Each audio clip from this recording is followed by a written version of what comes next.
Muchos me comentaron que quienes venimos de distintas repúblicas de la Unión Soviética, ya seamos judíos, moldavos, georgianos u otra nacionalidad, la población local nos ve simplemente como rusos. Y nos volvimos tóxicos. Pero, ¿qué significa ser tóxico para ti? Amigos, si ven estos videos desde Nueva York, Los Ángeles, Miami, Houston, Seattle o cualquier ciudad pequeña, forman parte de la gran y diversa comunidad de habla rusa en Estados Unidos. De 3 a 5 millones, según diferentes fuentes, es mucho, y hoy les voy a contar algo de lo que casi nadie habla. Eso determinará si tendremos un futuro normal aquí. Hablaré de ello al final, así que no se vayan. Algunos como yo llegaron en los años 70 por emigración judía, visa profesional o reunificación familiar. Algunos llegaron aquí hace poco, por trabajo, estudios, cruzando la frontera con México o pidiendo asilo. Cada quien salió como pudo. Algunos ya tienen ciudadanía y casa en los suburbios. Los niños hablan inglés sin acento y no entienden muy bien qué quieres de ellos cuando intentas hablarles en ruso. Y claro, discuten de política contigo. Alguien tiene estatus temporal, un abogado que no responde por semanas y teme que cualquier noticia de Washington corte la rama en la que estamos. Aunque tengamos diferencias, compartimos preguntas. ¿Qué sucede en la política estadounidense? ¿Cómo nos afectará esto a nosotros, los de habla rusa? ¿Cómo nos ven aquí? Nos ven como ciudadanos, como migrantes, como una amenaza o como un recurso. Y lo más importante, ¿estamos aquí solo temporalmente o estamos construyendo una vida real? Para quienes llevan entre 40 y 50 años aquí, esa pregunta ya está resuelta. Para los más jóvenes, muchos todavía dicen, cuando allá cambie algo, entonces sí. Por cierto, más adelante analizaré un error común de rusohablantes en Estados Unidos, que hace que la gente pase años en estatus temporal sin notar cómo pierde oportunidades. Eso será en la segunda parte del video. Vean hasta el final para no repetir los errores de otros, para no tropezar con la misma piedra. Otro punto más. No olviden hacer clic en la campanita, por favor, debajo del video. Es solo una manera de recibir a tiempo los nuevos episodios. Así, la información clave sobre la vida de los rusoparlantes en Estados Unidos no se les pasará por alto. Estados Unidos, Rusia y nosotros en medio. Empecemos desde el nivel superior. Отношения между США y Россией. Nos guste o no, cualquier nueva ola de tensión entre Washington y Moscú casi siempre nos afecta. Nuestro trabajo, los bancos, los vecinos, los niños en la escuela. Ahora, estas relaciones son sanciones, contactos limitados, retórica de amenazas y confrontación, debate constante sobre la guerra, seguridad europea, rol de Estados Unidos y conflicto político interno, dentro de los propios Estados Unidos, sobre cómo debe ser la actitud correcta hacia Rusia. ¿Por qué es importante para los de habla rusa que vivimos en Estados Unidos, Europa e Israel, sin mencionar a Australia? Primero, la confianza. Tras cada escándalo, ciberataque, espionaje o interferencia electoral, los medios retoman el tema de la amenaza rusa. No lo dicen, pero no hagan caso. ¿Saben quién escapó de esa amenaza rusa y vino aquí? Automáticamente, nosotros somos parte de esa posible amenaza. De algún modo quedamos ligados a esa imagen, aunque nos fuimos porque no coincidimos con ese sistema. En segundo lugar, las consecuencias financieras y legales. Alguien se enfrenta a revisiones adicionales en el banco, a preguntas sobre el origen de los fondos, de dónde los obtuvo, y ahí te preguntan, disculpe, por casualidad, ¿no es usted de la mafia? ¿Cuántas veces me ha pasado con bloqueos de transferencias? Sigo trabajando con artistas desde hace casi 30 años y cuando se vende algo debo enviarles dinero. Los problemas inician con un artista ruso. En ciertos algoritmos, Rusia, Russian o una dirección en Rusia automáticamente se considera de mayor interés. En tercer lugar, la imagen política de Rusia dentro de Estados Unidos para algunos políticos, ser duros con Rusia es una forma de mostrar que son muy fuertes. Para otros es una razón para acusar a sus rivales de ser blandos o tener lazos con el Kremlin. Todos sabemos quién es el principal lacayo de Putin aquí. En estos juegos suelen borrarse las diferencias entre el gobierno ruso y la población de habla rusa. Luego explicaré cómo esta imagen afecta nuestras posibilidades de obtener el estatus necesario. El empleo y el acceso a profesiones, sobre todo en Haití, en contratos gubernamentales o en las llamadas industrias sensibles. Es algo muy práctico y muchos no lo saben, señores.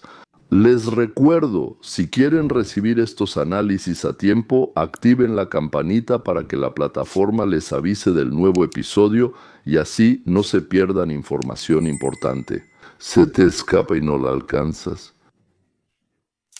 ¿Quiénes son los rusoparlantes en Estados Unidos? Si nos miras de cerca te darás cuenta de que no existe una diáspora rusa unificada. Hay varias olas grandes y distintas. La primera son los viejos inmigrantes, llegados al final de la URSS entre los 70 y 90. Su servidor y muchos ya tienen ciudadanía, negocio, casa y una vida establecida para ellos y para nosotros. Para mí Rusia es eso, pero no es el Kremlin de hoy.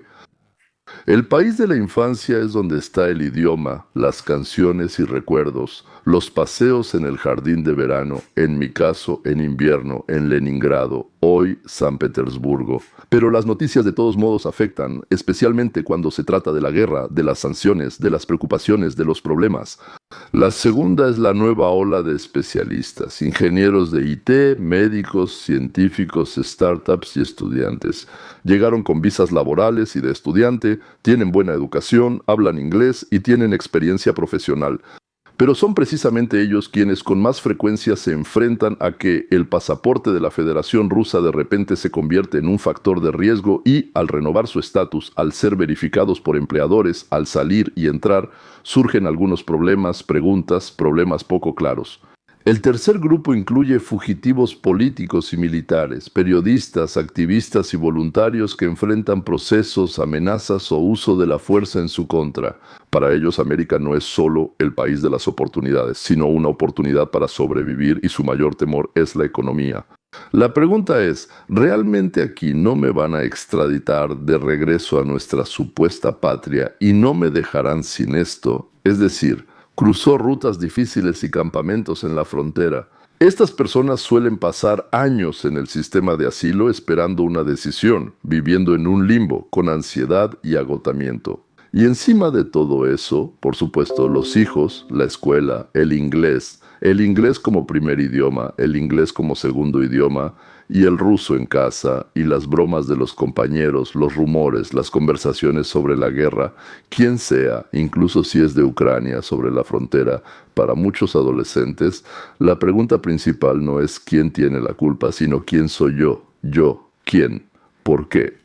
Es importante hablar de esto ahora, porque después veremos algo que pocos hacen. ¿Cómo pueden estos grupos salir de sus burbujas? Yo no lo sé.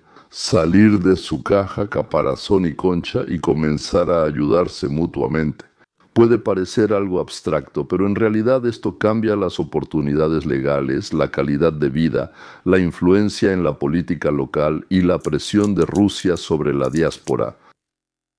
A muchos les parecía que si estás en Estados Unidos ya puedes relajarte, pero Rusia a menudo sigue alcanzándote incluso aquí. ¿Cómo se ve esto en la práctica?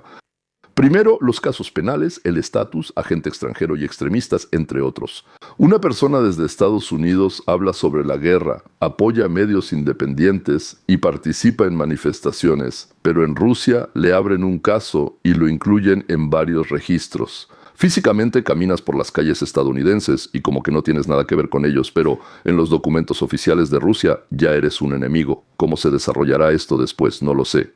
En segundo lugar, la presión sobre la familia, los allanamientos en casa de los padres, las conversaciones con los familiares, las insinuaciones. Díganle que se quede callado, que no se meta en política. ¿Tiene nietos aquí? Eso suele pesar más que cualquier documento. Las personas se autocensuran para proteger a sus seres queridos, lo cual es natural y comprensible. Y en tercer lugar, el campo mediático y la propaganda que está pasando con eso. Una parte de los rusoparlantes sigue viviendo en una burbuja informativa de los canales rusos. No, no, no es así, así, así, esto, que no es así, no es así, que es así, que no es así, no es así, no es así, esto, no, no es así, no es así, no es así, así, así, así, esto. Repiten la línea torcida del Kremlin. Esto crea divisiones dentro de la comunidad, de las familias. Algunos viven la realidad de Estados Unidos y en Rusia es así, así, así de simple como en Rusia. En Rusia no es tan simple, es la televisión. En cuarto lugar, temores en la intersección de dos sistemas. Algunos temen que la Federación Rusa use mecanismos internacionales para presionar, mientras otros temen que Estados Unidos endurezca las reglas para quienes están en listas negras rusas. Dicen que si Trump llega a un acuerdo con Putin, aquí nos van a atrapar y ahí está el truco. Un poco más adelante hablaremos de cómo los rusohablantes en Estados Unidos ya han aprendido a usar el sistema legal y político estadounidense para protegerse a sí mismos y a sus seres queridos de esa misma presión. ¿Qué puede hacer una persona común sin conexiones ni dinero? No es magia, son pasos concretos que se pueden dar. Se puede averiguar y seguir el estatus de la visa de asilo de aquellos que aún no tienen pasaporte estadounidense. La vida suele ser una espera interminable. La entrevista de asilo, la decisión de la Green Card, la renovación de la visa de trabajo, la carta de UCIS. Nunca sabes si es un buen día o una nueva misión, como dicen. Hay momentos difíciles. El péndulo político. Una administración suaviza reglas, otra las endurece. Hoy se priorizan motivos humanitarios, mañana la seguridad fronteriza. No solo dependes de la ley, también de quien esté en la Casa Blanca y sus prioridades. Además, el sistema está sobrecargado.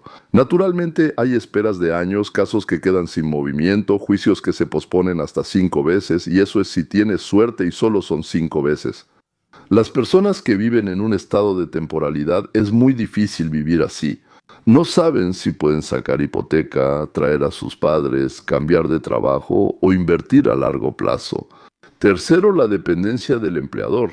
Para quienes tienen visa H1B u otras similares, perder el empleo no solo implica quedarse sin ingresos, también inicia la cuenta regresiva para perder el estatus y decidir qué hacer luego. Aquí la economía, política y vida personal están unidas en un solo nudo. 4 es invert. Caos informativo, rumores en los chats, consejos contradictorios, absolutamente contradictorios en una sola página, historias de conocidos en lugar de una consulta legal adecuada. Estas historias de conocidos casi siempre son absolutamente fantásticas y no tienen nada que ver con la realidad. En este contexto, es fácil cometer errores difíciles de corregir, por eso no hay que actuar impulsivamente.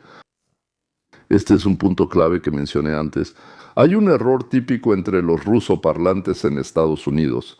Perciben el sistema migratorio como algo puramente técnico y no lo relacionan en absoluto con la política. Pero en realidad, el resultado de tu caso depende de qué narrativa escucha la sociedad, quién forma la opinión sobre la migración y quién representa a los rusoparlantes en la política y los medios.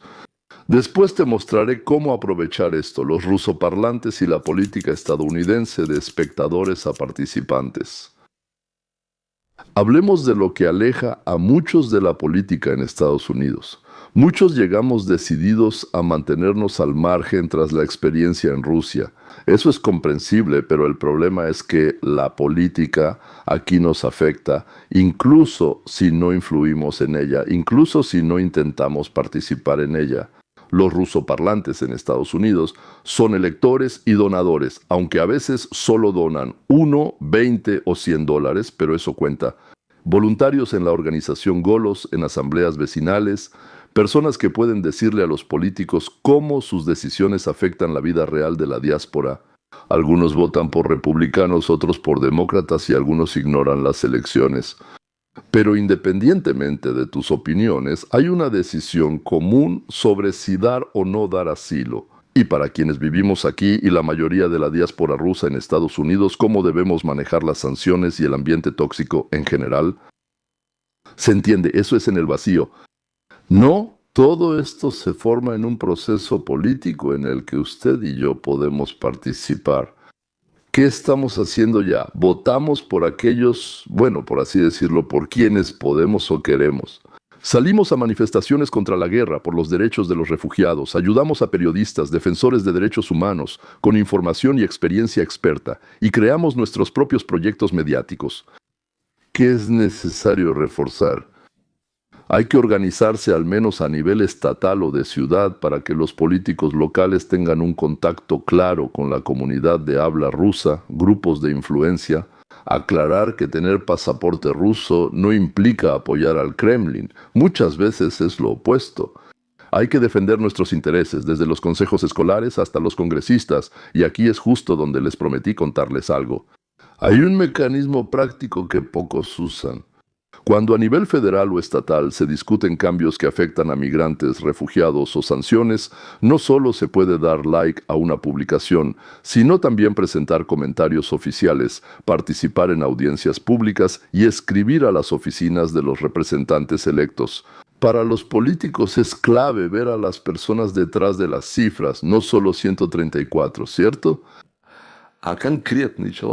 Tómate el tiempo, ven y explica algo. Cuando llegan decenas y cientos de solicitudes razonadas de personas ruso-parlantes, el tono de las discusiones cambia.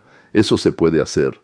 No solo un activista puede hacerlo, cualquier persona con habilidad, sin importar estatus ni tiempo. Esto toma tan poco tiempo que ni siquiera vale la pena mencionarlo. Vivir aquí de verdad, sin cortar tus raíces. Y aquí llegamos a la pregunta principal. ¿Estamos aquí temporalmente o de verdad? Para muchos, la respuesta es dolorosa.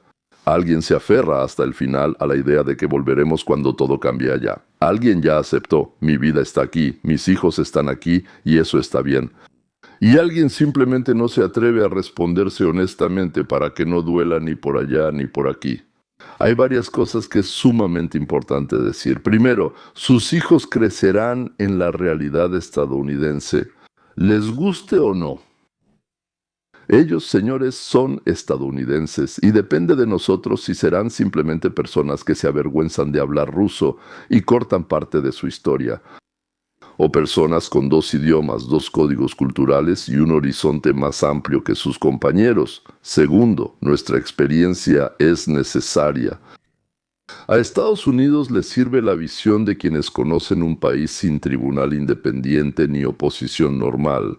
El futuro de Rusia necesitará la experiencia de la diáspora que aprendió a vivir en instituciones funcionales. Tercero, un régimen eterno, esperar un par de años más, es el camino para que despiertes a los 60 y te des cuenta de que todo es temporal. Se hizo permanente. En algún momento es importante empezar a vivir aquí de verdad. ¿Qué significa eso?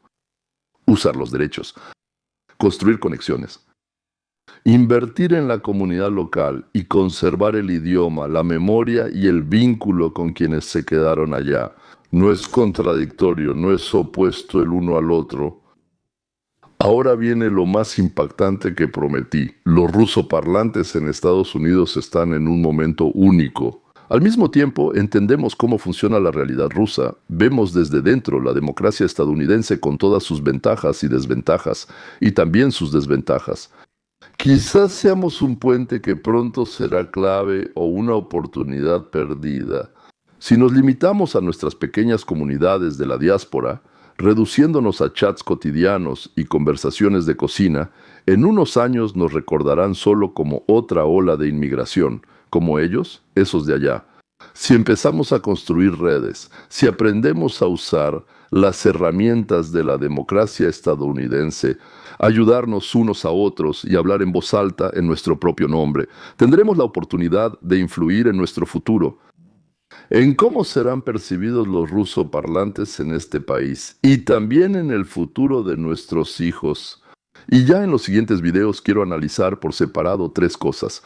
Cómo los rusoparlantes pueden participar de manera segura y adecuada en la vida política de Estados Unidos, sin poner en riesgo a uno mismo ni a los suyos. Cómo hablar con los hijos sobre Rusia, sobre la guerra y la identidad, sin traumas ni mentiras nunca. Cómo aprovechar instituciones locales como escuelas y tribunales para proteger tus derechos. Si no quieren perderse nada, activen la campanita. Así, los nuevos episodios llegarán a tiempo y no aparecerán por casualidad en las recomendaciones.